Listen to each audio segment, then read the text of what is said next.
Selamat datang di konten ngobrol bareng IAP. Kalian bisa menikmati konten ini tanpa boros kuota internet dengan cara mengubah kualitas video di YouTube menjadi 144. Lalu kalian bisa menikmati konten ini sambil rebahan, makan, ngerjain tugas rumah, tugas kampus, atau tugas sekolahan, dan lain-lainnya. So, selamat menikmati konten ini. Audio standby, kamera roll, and action.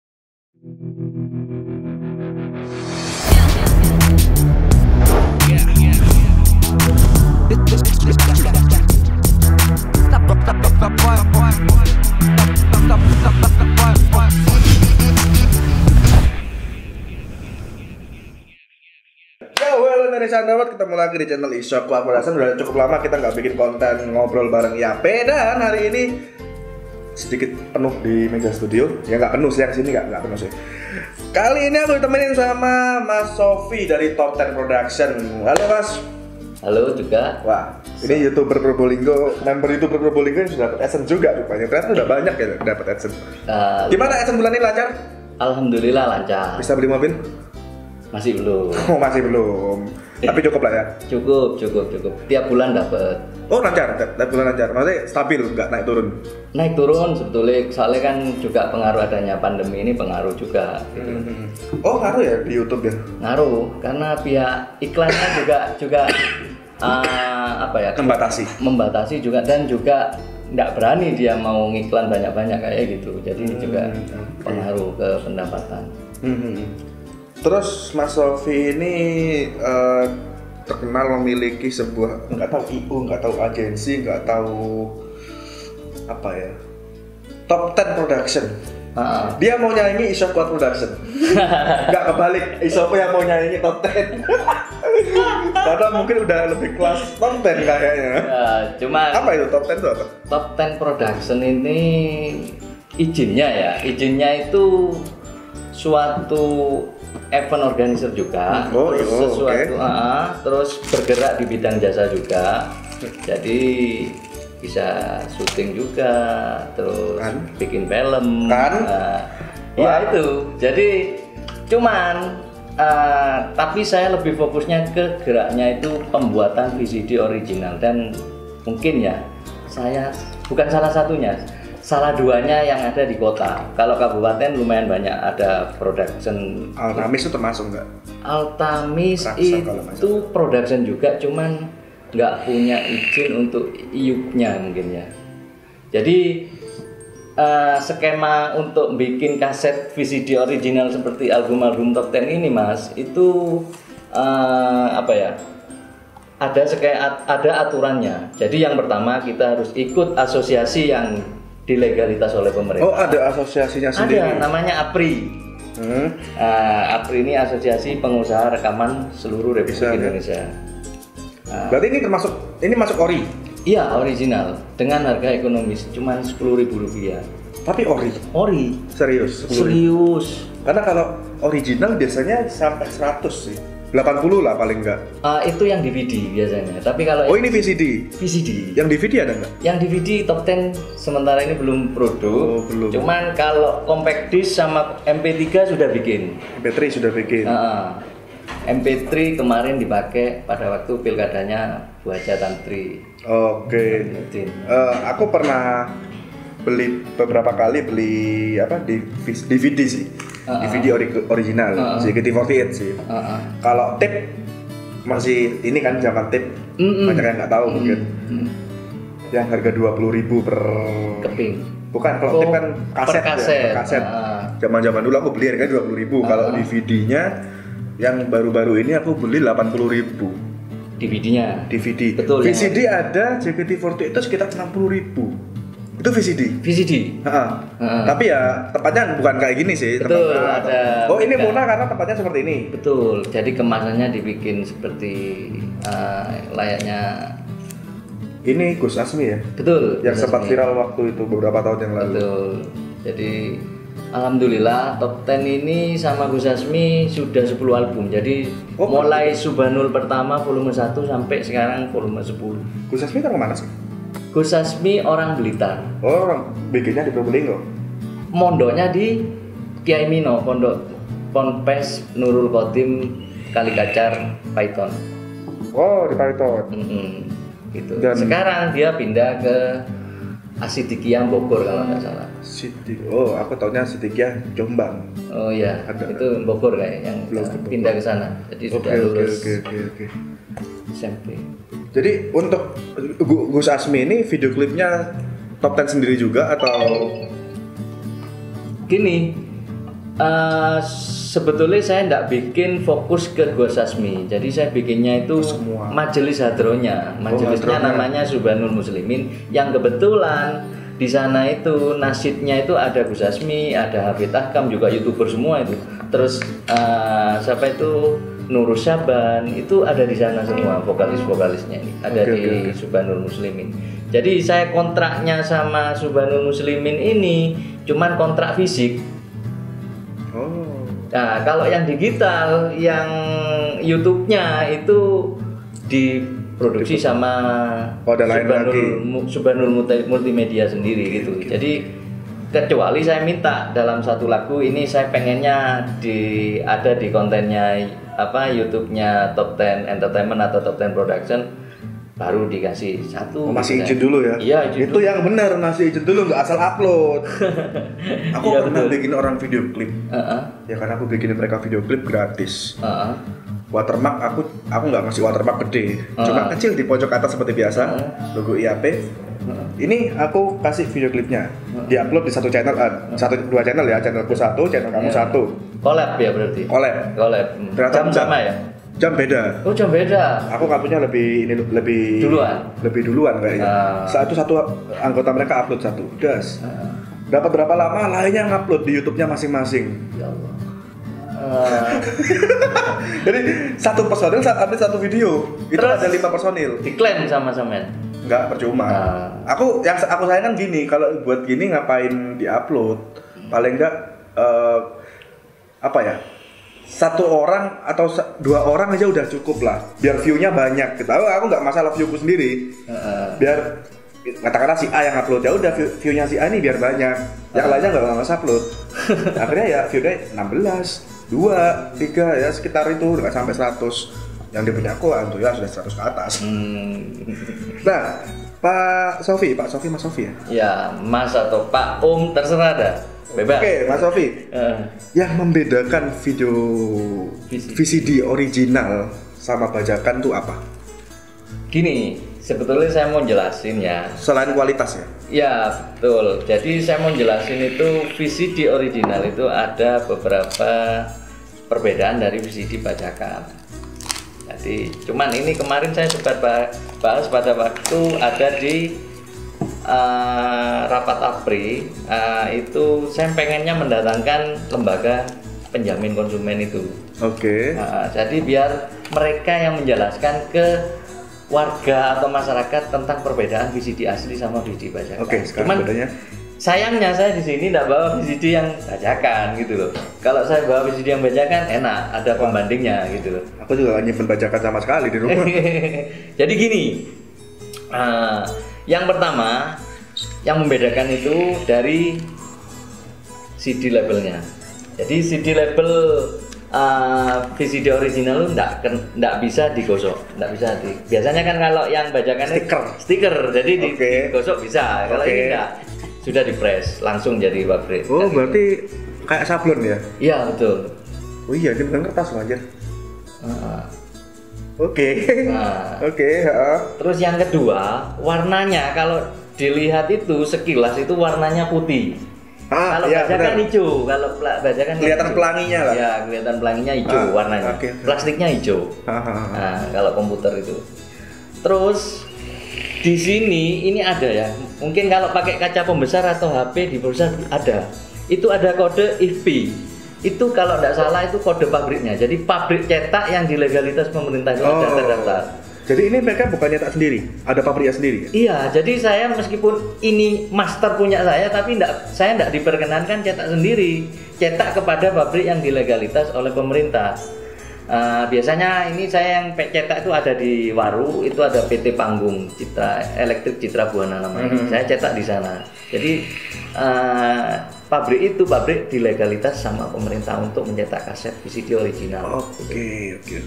Jadi di putih-putihnya ini Mas Hendra ya ada kode ISBI. Oke, di situ ya. Ada ini. Kalau dibacakan nggak ada, cuma transparan gitu aja ya. Ada kode produksi barcode-nya pabrik mencetak blank ini namanya blank ya. Iya. Mencetak blank itu ada. Cuman nggak ada kode pabrik untuk cetak VCD originalnya itu. Nah, gitu. Oke. Cuma itu aja bedanya. Ya sama covernya ini ada tulisan juga lulus sensor ya. Jadi sebelum kita mau bikin kaset original itu harus disensorkan dulu di LSF, Lembaga Sensor Film Indonesia yang ada di Jakarta pusatnya. Tapi alhamdulillah sekarang bisa di Surabaya. Jadi ada sekarang lembaga sensor film itu sudah ada di Surabaya cabangnya. Jadi kita bisa mensensorkan materi VCD kita ke sana. Kalau nggak sana di Jalan Ketintang kalau nggak salah. Oh, Jalan Ketintang. Pernah denger tapi nggak tahu ke sana sih. Jadi ada lulus sensornya lengkap sudah, terus di blanknya juga gitu juga ada sensornya juga. Jadi itu yang membedakan. Jadi bahwa VCD ini original gitu. Oke. Yang dimaksud di sini original adalah ininya, fisiknya ya. Fisiknya. Bukan kontennya ya. Kalau kontennya pasti original. Ya maksudnya gini. Contoh aku bikin film.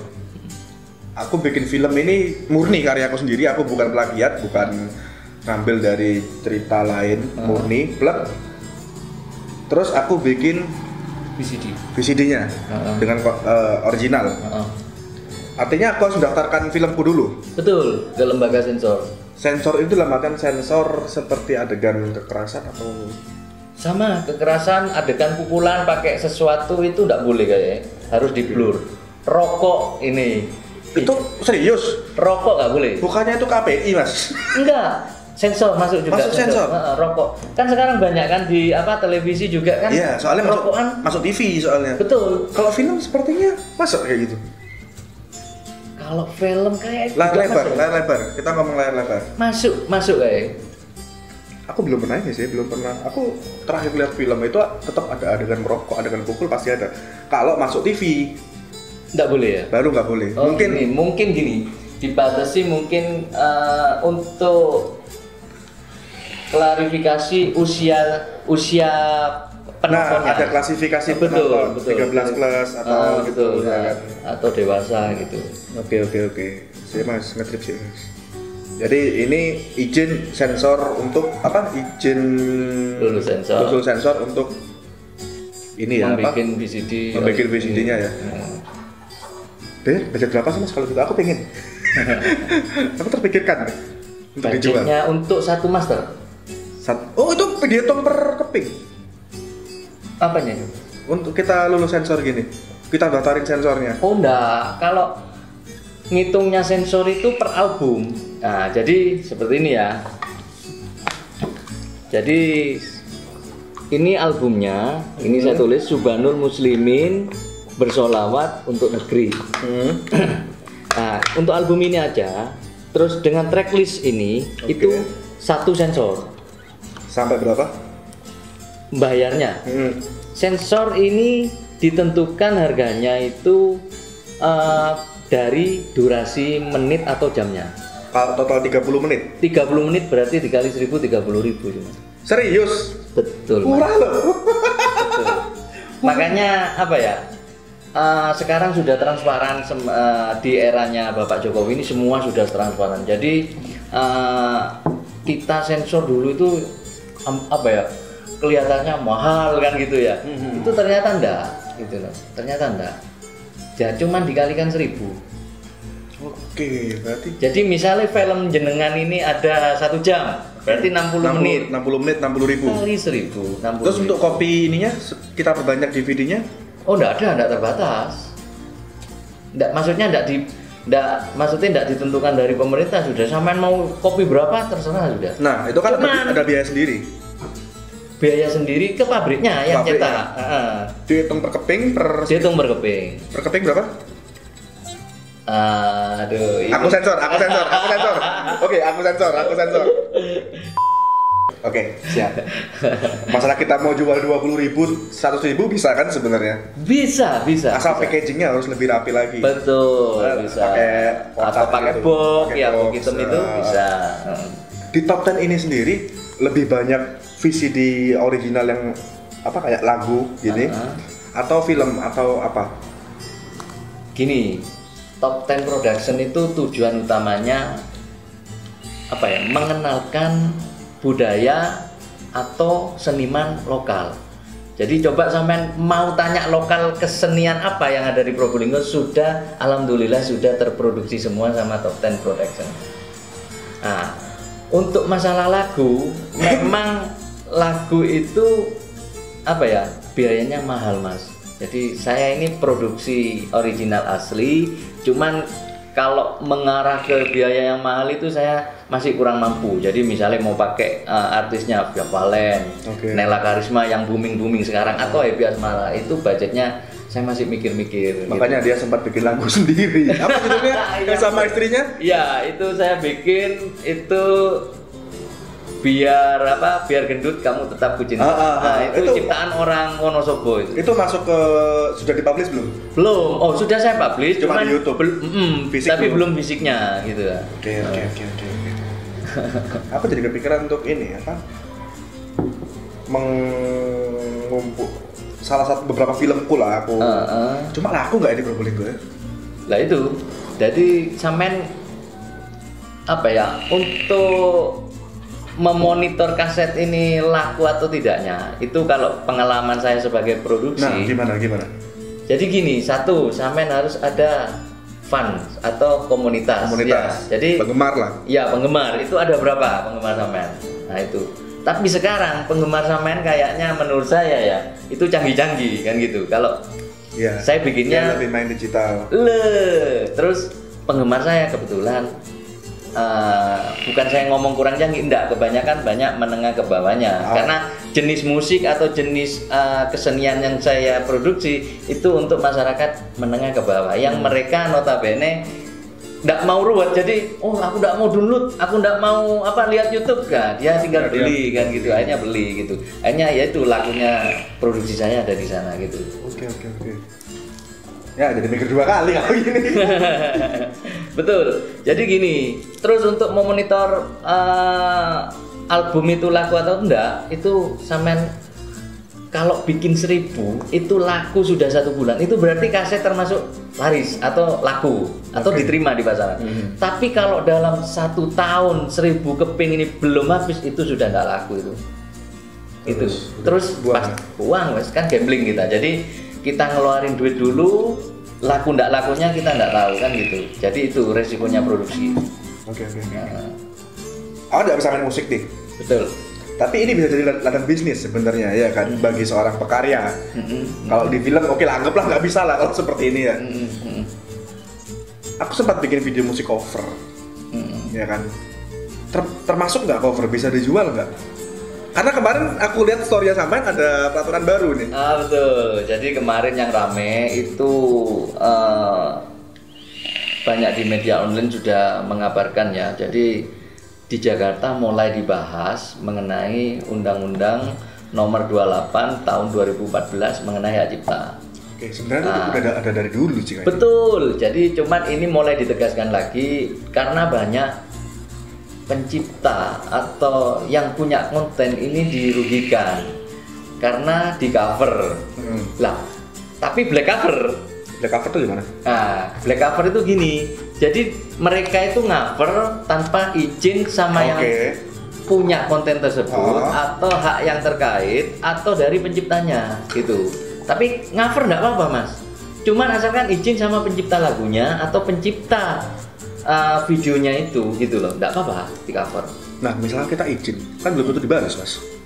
Sama pencipta lagu, entah publishernya, entah yang Oh gini. Contoh aku pengen cover lagunya Peter Pan ke Musika Studio ya. Aku izin mungkin karena itu lagunya Ariel, mungkin aku izin ke Arielnya sendiri, nggak mungkin dibales kan, kita siapa? Betul. Atau aku izin ke Musikanya, belum tentu juga dibales. Mungkin dibales cuma beberapa tahun kemudian, masa kita harus nunggu balasan itu? Betul. Produksi ruwetnya di sana, Mas. Makanya kenapa produksi selalu mengoyak-ngoyak kepada penegak hukum, termasuk slang ya. Itu sampai dia itu ngomong miris, atau Sheila On 7 pernah miris terhadap bajakan yang ada di Indonesia ini kan gitu. Jadi dia mau bikin karya itu susah. Pada waktu keluar nggak sampai 1 hari sudah keluar bajakannya kan gitu. Nah makanya kalau sampean itu orang original pasti juga mikir-mikir kan gitu. Jadi saya ini susah, izin kadang-kadang nggak diterima. Nah, akhirnya apa? Master sampean ini terbengkalai kan gitu. Makanya yang benar memang butuh pengalaman sih untuk menjadi sebuah organisasi atau sebuah produksi. Jadi gini, sebelum sampean bikin konsep kan dulu dibuat ya. Konsep lagunya apa aja kan gitu ya. Jadi misalnya lagu ini miliknya Ariel Peter Pan, sampean jangan bikin video atau jangan tag vokal dulu atau tag musik dulu, jangan, izin dulu. Nah gitu.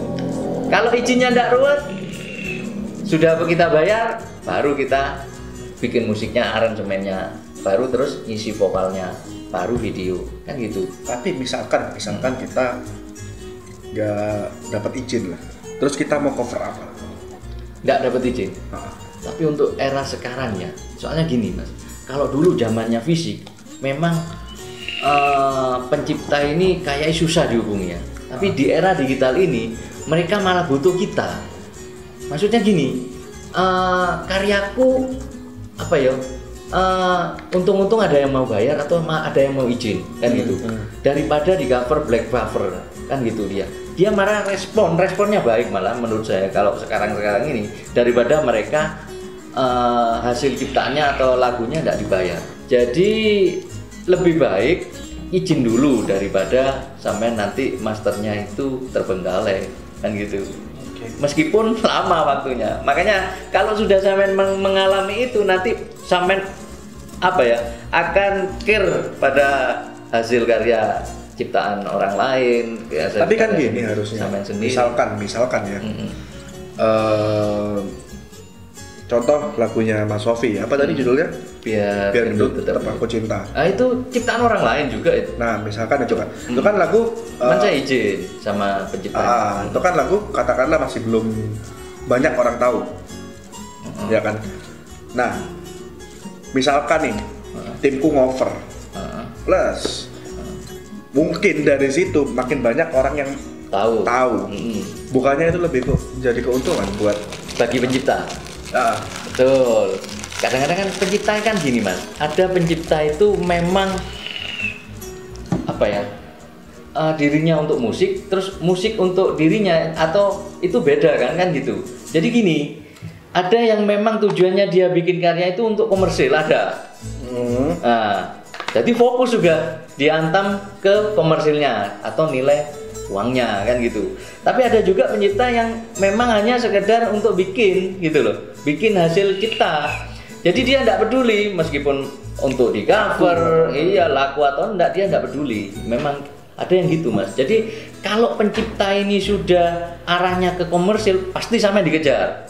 Kalau cover tidak izin atau bikin lagu tidak izin, pasti dikejar. Kayak kasusnya ini ya, Payung Teduh dulu ya. Betul. Yang sampai vokalisnya Mas Is sampai ngancam, aku nggak tahu itu. Aku agak nggak suka sih dengan perlakuan seperti itu. Hipotes aku gini, kemungkinan waktu itu kan Payung Teduh viewsnya masih berapa, lalu di cover Hanindia, Jember ya kan. Dan viewsnya Hanindia lebih banyak dari Payung Teduh. Betul. Atau mungkin karena itu, si Payung Teduh ini kok lebih banyak yang cover daripada yang apa. Betul. Akhirnya si Payung Teduh mengecam yang cover. Semua yang cover hati-hati. Kita samperin ke rumah kalian satu-satu. Nah, kekanak-kanakan gitu loh. Iya, jadi gini Mas. memang sih apa ya? Memang kalau menurut saya dari segi produksi ya, memang mereka dirugikan gitu loh. Cuman juga ya tanda kutip. Jadi memang ya diuntungkan juga gitu loh. Itu kan lagunya banyak yang tahu. Banyak yang tahu. Aku aja nggak tahu lagu Akad. Aku taunya dari coveran waktu itu. Nggak tahu siapa yang cover. Ini lagunya siapa? Ternyata aku buka, ternyata, sorry, bukan lagunya itu. Lagunya Anji yang dia. Aku nggak tahu kalau itu suaranya Anji. Ternyata aku ada yang cover, kok viral, ada yang cover. Aku lihat, ternyata nyanyinya Anji. Kan dia makin banyak tuh, makin banyak yang tahu lagunya kalau itu. Tapi gini Mas, di sisi komersil, yang cover ini kan juga dapat adsense. Iya. Untung-untung kalau dari pihak pencipta ini maksudnya itu ada apa ya? Ada koordinasi sama pencipta, itu mungkin masih dikasih kesempatan. Maksudnya gini, masih ada solider ya. Jadi viewer kamu masih sedikit, nggak masalah lah kayak gitu. Okay. Cuman pada waktu banyak dia pengen minta pasti gitu loh.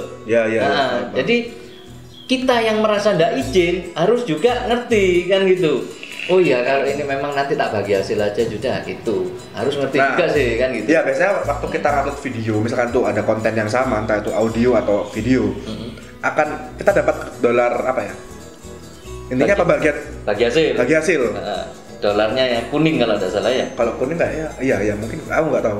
Aku belum pernah merasakan sih. Oh hijau juga, cuman ada klaim hak cipta. Betul. Itu sah-sah aja kan sebenarnya kita. Betul, sah-sah aja betul. Andai kata misalkan lagi kasus, aku pengen cover nih lagunya, katakanlah lagunya siapa yang datang, Anji lah katakanlah, aku cover, tapi nggak aku monetize. Sah-sah aja kan? Artinya aku nggak dapat duit dari lagu itu. Kalau sah-sahnya sih sah-sah juga ya. Cuman gini, dari Anji takutnya juga apa ya? Nuntut gitu loh. Soalnya sampean cover juga tanpa izin meskipun nggak dimonetize gitu loh. Kalau izin tetap. Udah izin cuma nggak dibales. Udah izin nggak dibales. Sedangkan kita, misalkan kita kasusnya sudah produksi nih, tinggal upload. Atau kita udah ngebet bikin. Tetap salah. Dari pihak dia musik ya. Betul. Ribet. Jadi tetap salah. Kenapa sampean juga kemarin sempat rame ya di YouTube grup YouTuber Probolinggo kan, sampean kalau yang cover itu maksudnya yang bikin konten apa itu yang kemarin sampean sempat marah itu ya, yang di YouTuber Probolinggo itu mungkin yang bukan hasil karya sendiri itu yang sampean itu. Oh yang dulu ya. Oke. Itu sampean kan juga apa ya? Iya sih. Juga langsung ngapain kan kecam kan itu. Wah, ini hasilnya kalau bisa bikin sendiri dong, jangan. Yang aku masalahin gini Mas. Waktu itu si orang ini, katakanlah aku sebut YouTuber ala ya. Dia itu nyomot video orang lain. Lah di akun channel sendiri bilang ini karya dia, padahal kan bukan. Lah kalau cover kan kasusnya beda. Kita mencantumkan penyanyi aslinya, kita mencantumkan penciptanya, kita mencantumkan publishernya, lalu kita cantumkan link video klip aslinya. Mungkin sah-sah aja harusnya. Betul, sah-sah aja. Cuman tetap Mas, kalau meskipun tidak dimonetize, minimal kan harus izin. Dan memang dari pihak produksi atau dari sampean itu memang harus nunggu di ACC baru dicetak atau baru di upload gitu loh. Meskipun itu cover ya. Betul. Cover kita mengaransemen ulang. Tapi ini ngomongnya dalam artian hal yang benar loh Mas. Okay. Hal yang benar seperti itu gitu loh. Tapi kalau mereka yang mau terobos-terobos silakan, enggak masalah. Saya juga kan enggak mempersalahkan kan selama ini. Enggak, silakan sudah gitu. Cuma nanti ada itu sudah satu dari mesin YouTube sendiri, mesin klaim hak ciptanya sendiri dari YouTube sudah canggih sekarang. Detek kan akhirnya kan. Nah, terus dari pihak yang punya publishing, terus dari penciptanya, itu nanti sama-sama ngeklaim gitu loh. Ya aku pernah ini filmku yang dengan Radikal, aku izin ke dia, itu judul lagu sebenarnya. Gak punya temanku dari Jakarta, aku bilang Mas aku pinjem lagunya buat soundtrack di filmku. Aku ajak dia juga, dia bilang gak masalah Mas, pakai aja, cuma nanti pasti ada klaim hak cipta dari YouTube. Selama itu dari take down aku gak masalah. Aku udah izin, berarti aman ya? Harusnya aman ya? Udah sesuai prosedur kan? Tuh. Meskipun ujung-ujungnya diklaim. Sampean izinnya lesan apa? Lesan. Waduh, lesan, tapi ada rekaman? Maksudnya? Rekaman pada waktu, Mas saya izin gitu, terus beliau mengiyakan gitu loh. Oh ya, enggak apa-apa pakai aja. Nggak ada sih, Nggak cuma ada. berupa ini aja, aku di chat masih ada sih. Oh.